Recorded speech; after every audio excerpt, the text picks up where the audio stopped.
Hello again.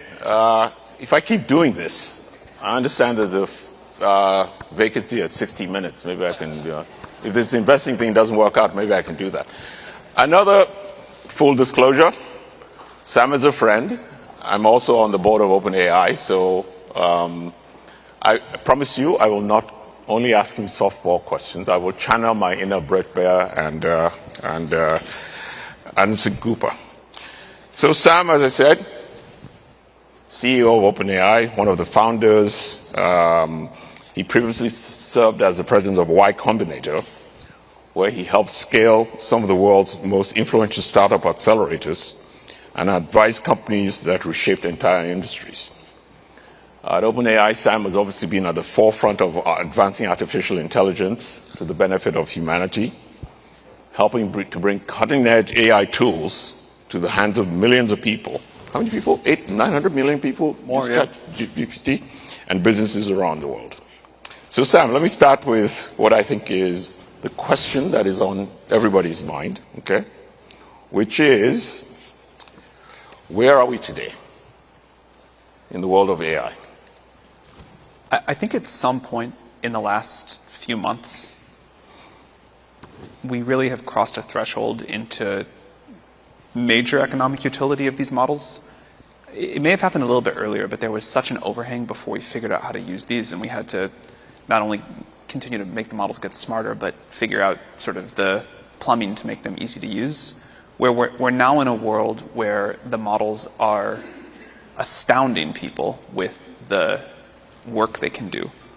And I think this has been most noticeable in coding. Yep. But it's also happening in science. It's happening in many fields of knowledge work.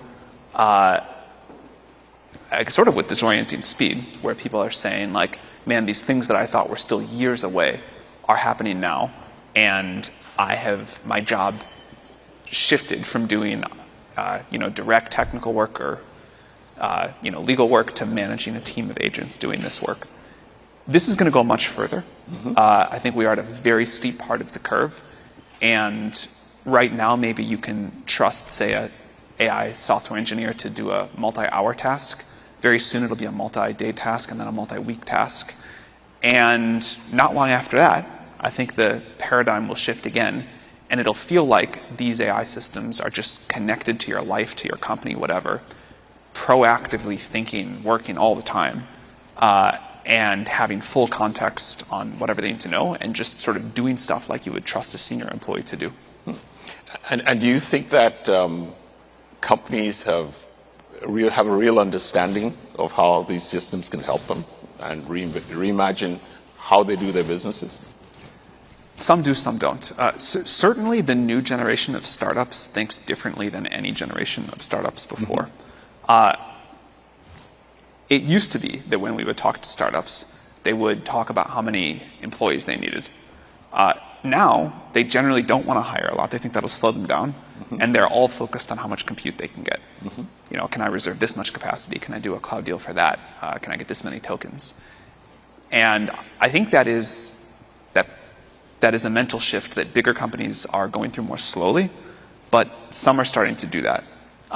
One place I think you can see this happening is engineering orgs and product orgs talking about they're doubling, tripling what they're planning to ship this year.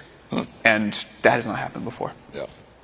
And you've been quite vocal in saying that artificial general intelligence will come sooner rather than later. You want to share your views on how close we are and how soon it'll come? At this point, I think the definition of AGI really matters. Some people would say we already got there. Some people say it's very close. Some people say we're kind of, it's maybe still a year away. But in any case, that word has ceased to have much meaning. Mm-hmm. There are maybe two thresholds that we could talk about that are interesting. Okay. Number one, when is there going to be more of the world's cognitive capacity inside of data centers than outside of them? And that, to me, feels like maybe it could happen. Huge error bars, I could be totally wrong, but maybe that could happen by late 2028. And that's an extraordinary shift in the world. The other one is, when can a CEO of a major company, a president of a major country, a Nobel Prize winning scientist, when can they not do their job without making heavy use of AI? This doesn't mean that there will be an AI CEO or an AI president, but it does mean that the role of, let's say, a human CEO, when I think about my job, it's really quite different. You still do need a person to stand behind decisions and kind of exercise human judgment and all of the understanding that we expect out of someone running an important organization to do. But the actual parts of my role that I will increasingly have to rely on an AI to do, because no human can. No human CEO can talk to every employee at a company, every customer, be in every meeting, be an expert in every field. And so more and more, I think, of these jobs will be supervising a bunch of AI, providing oversight, deciding how to trust the outputs, how to provide guidance. And that threshold of when you really wouldn't want to be doing your job, running a large organization without heavy reliance on AI, I think that's another sort of interesting threshold. That may take a little bit longer, but probably not a lot longer.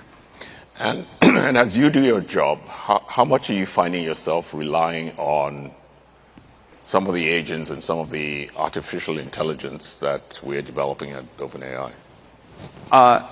It's ramping incredibly quickly. If I have a new idea for a business model, a strategy shift, a product offering we should do, the very first thing I do before I even bounce it off somebody else is to ask our tools. And as they get more context, I think this really is the next big thing to happen, as they can get close to full context of our company, access to all of our internal docs, communication, code, customer data, everything, the quality of the answers, thought, whatever you want to call it, gets better and better. Right. Okay. So let's shift a little bit. 2 weeks ago, you announced a $110 billion funding round. I asked ChatGPT, how does that compare to any other fundraising that's been done in the public markets? I actually don't know. 4 times as large. Okay, the largest public offering ever done was roughly $25 billion that Aramco did several years ago. And the public markets are supposed to be the broadest and deepest sources of capital. Okay, 3 strategic partners: Amazon, NVIDIA, and SoftBank. Tell us a little bit about this. How is this an inflection point of the company? And one of the questions somebody asked me is, what are we spending all that money on? There's many hard parts of this business, but one of the hardest ones is the infrastructure is so expensive, you need so much of it, and you have to commit so far in advance. I have never seen any other industry quite like this. I mean, there have been clearly many capital-intensive industries throughout history, but as I look at what's to come in front of us in future years, if the ramp stays as steep as it looks like it is right now, the demand is growing as fast as it's growing, you have to do some pretty unusual things. OpenAI does a lot of things that look weird. We spend a ton of money on infrastructure in advance of revenue. We do new business models like ads that seem like maybe not the most profitable thing we could do. A long list of other things, but we have this fundamental belief in abundance of intelligence, and that one of the most important things in the future is that we make intelligence, to borrow an old phrase from the energy industry that didn't quite work, too cheap to meter. We want to flood the world with intelligence. We want people to just use it for everything. We want this to just be something that the future generation doesn't think about. They expect everywhere, and everybody has access to geniuses, as many as they need in any area that they need. And this principle, which is one of our kind of top guiding principles, does lead to a lot of behavior that would look less natural for other companies. And one of those is we really want to get out of this world that we have been in, that we still think we're on a trajectory to stay on without changing what we do, of always being capacity constrained. Right. And capacity constraint, you mean compute? Yeah. And I've often had you say a lot that compute is revenues. You want to talk a little bit about how you think about that? Fundamentally, our business, and I think the business of every other model provider, is going to look like selling tokens. You know, they may come from bigger or smaller models, which makes them more or less expensive. They may use more or less reasoning, which also makes them more or less expensive. They may be running all the time in the background trying to help you out. They may run only when you need them if you want to pay less. They may work super hard, you know, spend tens of millions, hundreds of millions, someday billions of dollars on a single problem that's really valuable. But we see a future where intelligence is a utility, like electricity or water, and people buy it from us on a meter and use it for whatever they want to use it for. The demand that we see for that seems like it's going to continue to just go like this. And if we don't have enough, we either can't sell it, or the price gets really high and it, you know, kind of goes to rich people, or society makes a bunch of sort of central planning decisions that I think almost always go badly about, you know, we're going to use our limited compute supply for this and not that. So the best thing to me throughout all the history of capitalism, innovation, whatever you want, is to just flood the market. Yeah. And obviously a critical part of addressing that compute demand is Stargate. And this is an infrastructure conference, and you know, you announced that several months ago, or almost a year ago, I guess it was, yeah? How's it going in the US, and then how is it going, because there's also Stargate in Abu Dhabi. Honestly, there's many cool parts of the job. One of the coolest is getting to go visit these mega data centers under construction and operation. Just the scale is, you know, of like these gigawatt campuses. It's really hard to explain, and you see these photos and it's like, oh, okay, it does look big. And then you go there and you're walking through it from building to building, and it's just, you know, 10,000 people there, all these different skilled trades doing all these different things, and, you know, it looks like a spaceship inside. It's really quite incredible. We are training right now on the first site in Abilene, what I think will be the best model in the world, hopefully by a lot. And it's so amazing to have gone from, you know, many visits while it was under construction, and just really internalizing the scale and incredible complexity, to the day that one researcher at OpenAI types in like one command and it pushes enter. Unbelievable number of GPUs spin up and start doing this one huge computation all together. It's very cool. And what have been the most pleasant surprises, and what have been the hardest things about getting it up and running and scaling it going forward? I mean, there have been all the expected challenges and then the unknown unknowns. Like there was a crazy weather event in Abilene that we hadn't, you know, was outside what we had planned for, and that brought things down for a little while.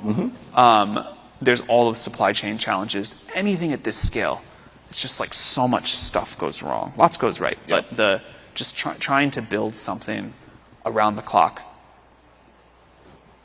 with such complexity, there's all the stuff that goes wrong. One of the biggest surprises on the upside is how many different organizations had to come together to do this in an incredibly short period of time, and how much we all like ended up working together as one team under a lot of pressure. And of course, the power demand part of it is the one that a lot of people are focused on. Are you optimistic that we will solve that challenge first in the US, and then we can talk about it in other places? In the long term, I am. Okay. I have no doubt we will figure out how to build huge amounts of power generation. AI will help, of course. But I think the portfolio the world has in front of it, gas, solar, nuclear fission, nuclear fusion, more, like, I feel good about what we will be capable of and what we will eventually do. Given the demand growth we are seeing, I am sort of hoping for a miracle in terms of figuring out how we can get way more efficient per watt with models to give us time to build out all of this infrastructure. Now, the track record there has been incredible. People cite whatever amazing statistic they like about how much more efficient our models have gotten our industry's models have gotten over time, but one that I think is incredible. Our first reasoning model was called O1, came out like 16 months ago. And our latest model, where we've now integrated reasoning, is 5.4. To get the same answer to a hard problem from that first model to 5.4 has been a reduction in cost of about 1,000x. Maybe I was a little bit wrong on the timeline. Maybe it was a little bit longer. But in any case, since 01 till now, 1,000x. That is unbelievable in a relatively short period of time. And the two things that I think that points to, one, we are still so early and in this paradigm, and we have so much more to gain about our understanding of how to develop these models and train them and run them efficiently, that we were then and still are doing things in dumb ways and will get better and better. And two is that human ingenuity and the ability to operate in constraints and to find ways to solve problems almost always surprises you on the upside. So it's not just that the models have gotten better, it's that we have figured out, kernel engineers came to help figure out how to write more efficient kernels, and like power engineers and the people that design data centers found more efficient ways to do that. So people are answering the call well beyond just the model side to make this more efficient. Right. And then, of course, obviously OpenAI is a big customer of the NVIDIAs and AMDs of the world, but I think we signed a big contract with Amazon. But we're building our own chip. Yeah. What's the thinking behind that? So the chip we're doing is inference only.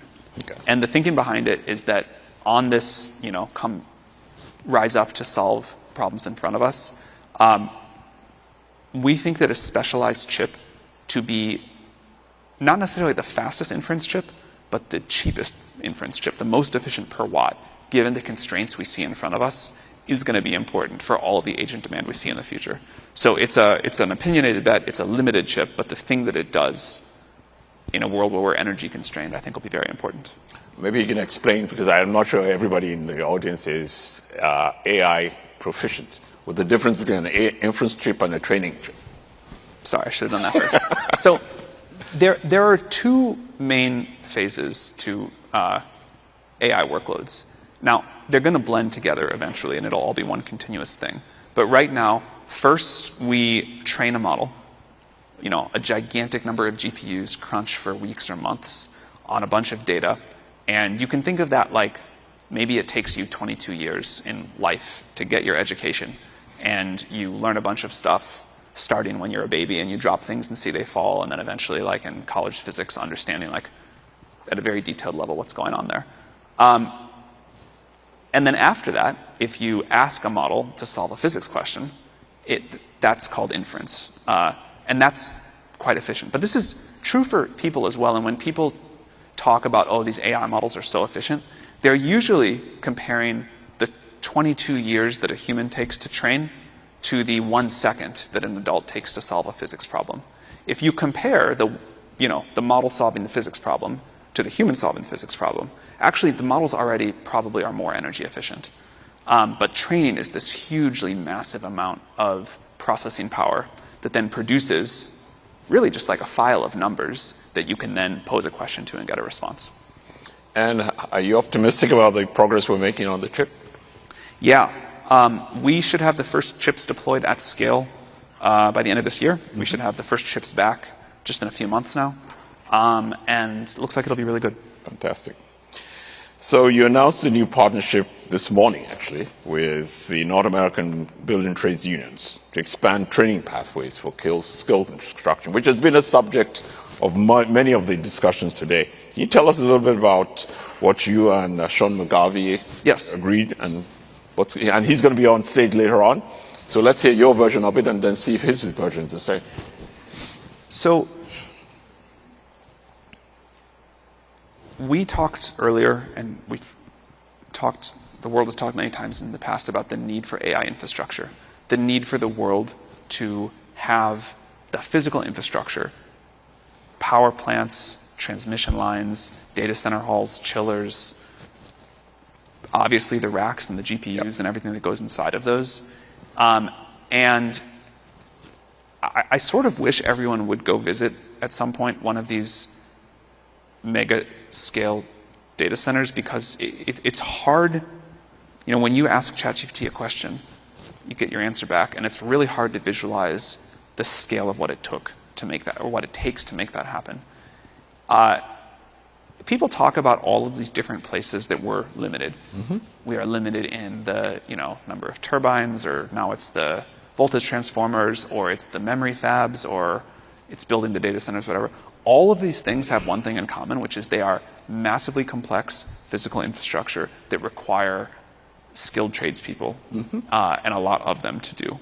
And no matter where the choke point in the supply chain is at any one time, when I talk to people about what it would take to accelerate it, it is more skilled trades workers to build out all of this infrastructure that we all depend on.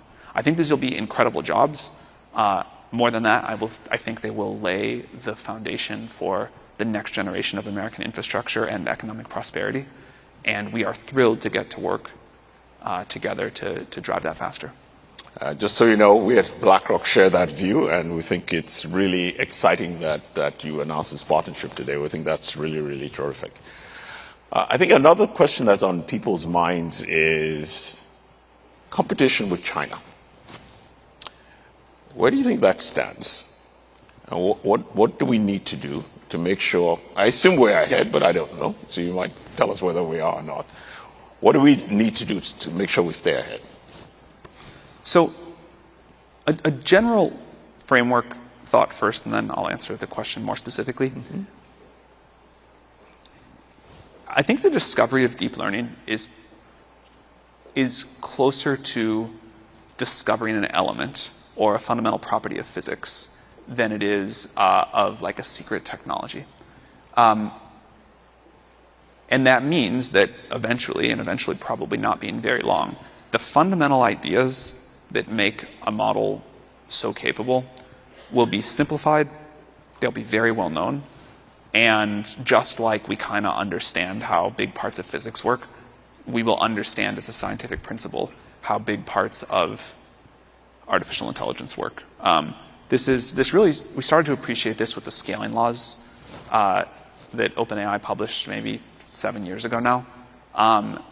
There was such a measurable, beautiful correlation between the resources that go into a model and the intelligence of that model that it kind of felt like hair-raising, but clear at the time that there was just something fundamental going on here as a scientific principle. Mm-hmm. Now, there have been a lot of details we've discovered since. There will be more to come. But like other scientific frontiers, it is simplifying and becoming more clear over time.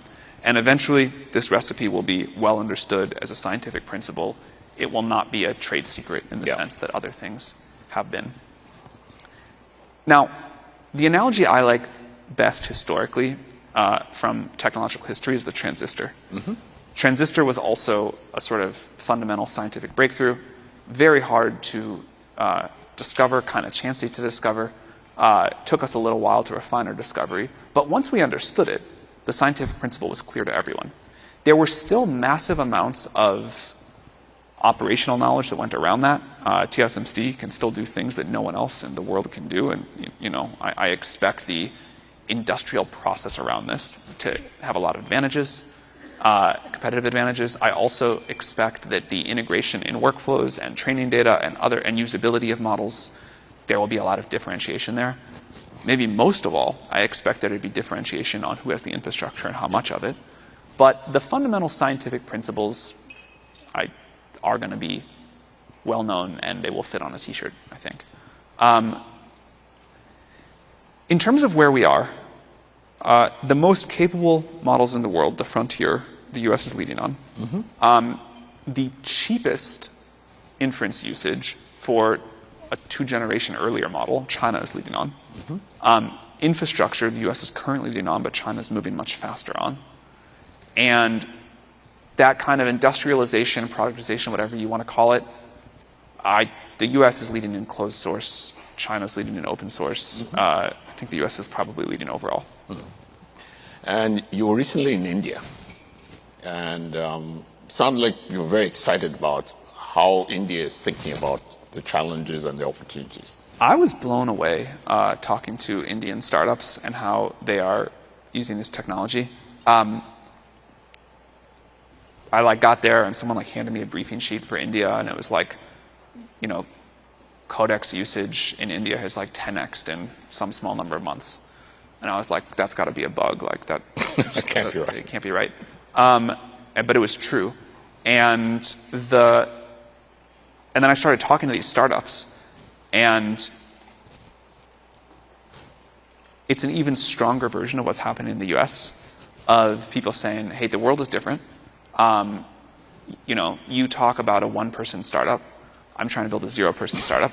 I'm trying to just write a prompt that's going to make my whole startup and, write my software, do my customer support, do my legal stuff, whatever, and then I want to go on vacation. And the companies, big companies in India, that were just saying, how much capacity can we buy from you? How long can we reserve it for? Can we negotiate this right now? We're not going to let you leave the room until you agree on this with us. Just the level of aggression and speed, and sort of a belief that AI was going to reshape the business landscape in India was really quite impressive. Yeah. Is that different from when we talk to customers in the US? It's the same vector, but they seem a little further along. Okay. Or moving faster. Yeah. The other comment I think I saw you made was that there's a difference between autocratic and democratic AI. What did you mean by that, and what do you think is at stake? Once in a while, I think a technological shift comes along that reshapes society to such a degree that decisions about it do not belong to the handful of companies that happen to be developing it. I am a huge believer in capitalism. I am a huge believer in the rights of companies. I am a huge believer in governments shouldn't interfere too much. But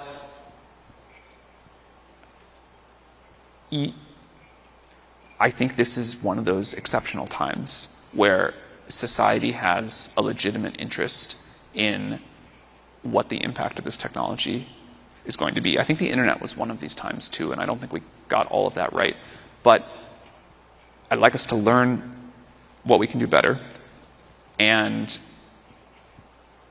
if what the AI companies say, and I also believe it comes true, and that this is going to reshape the economy, this is going to reshape geopolitical power, this is going to change how we all live our lives, then I don't think it should be up to companies or a government to impose a particular will on how this is going to get used. I think that this belongs to the will of the people, working through the democratic process. And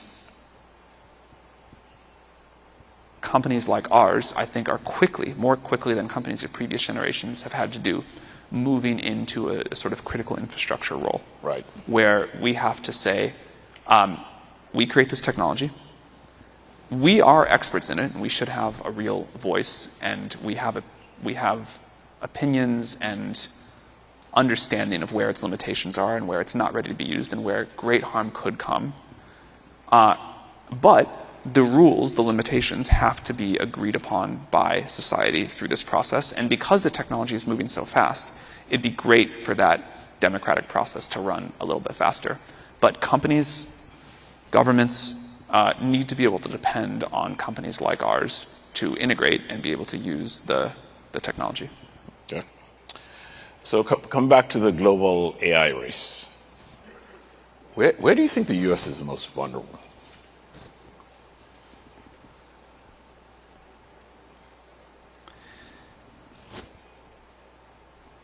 Three things come to mind.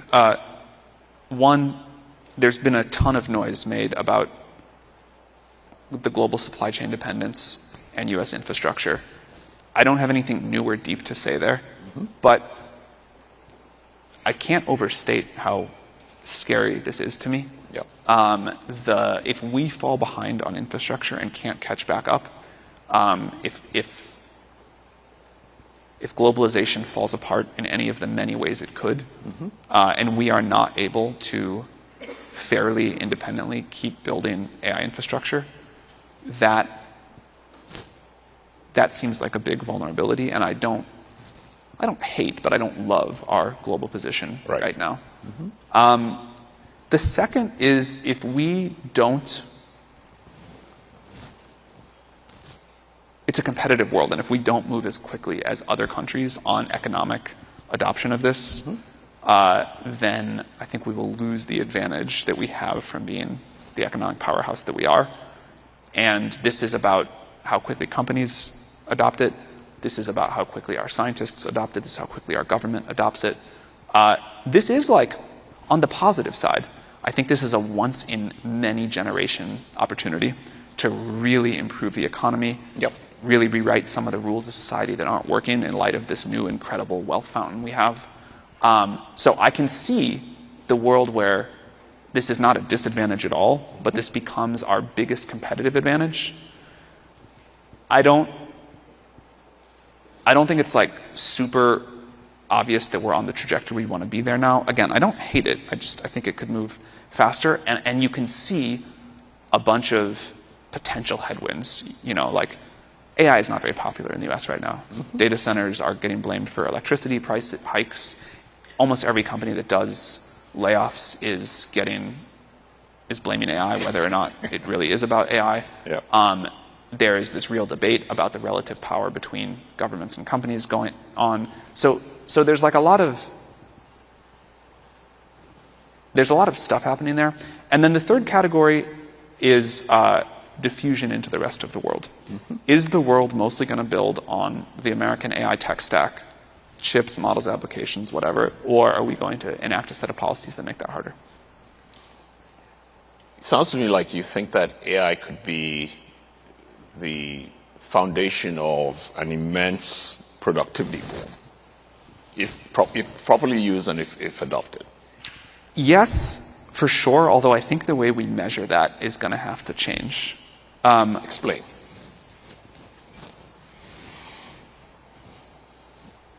I can see a world where we have an incredible productivity boom. Quality of life goes up and up. Most of the things that we think we say we would care about get better and better. And yet, GDP and the way we currently measure it goes down and down. Like deflation for a very long period of time. Right. And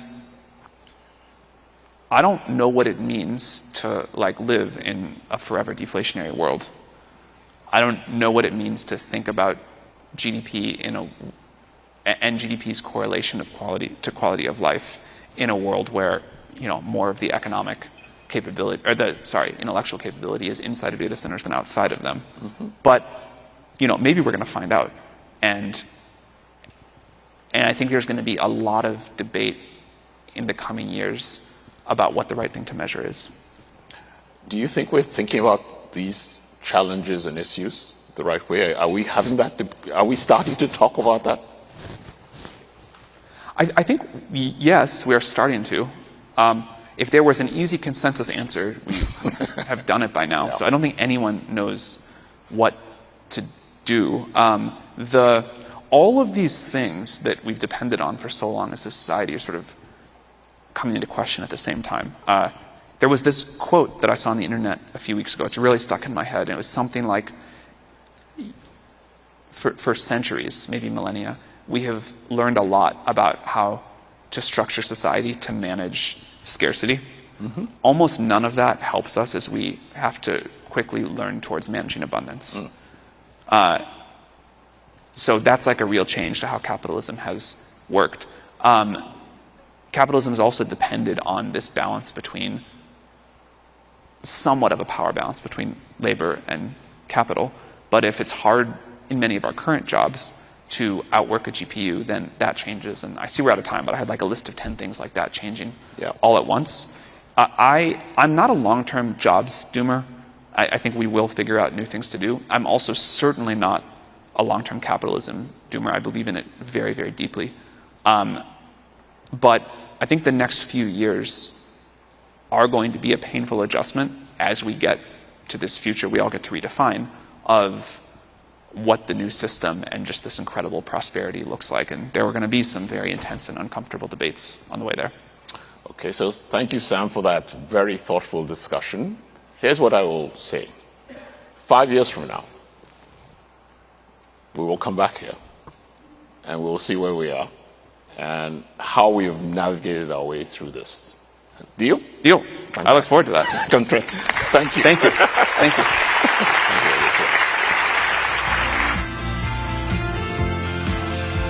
We'll now take a short break. Please join us in the East Green Room.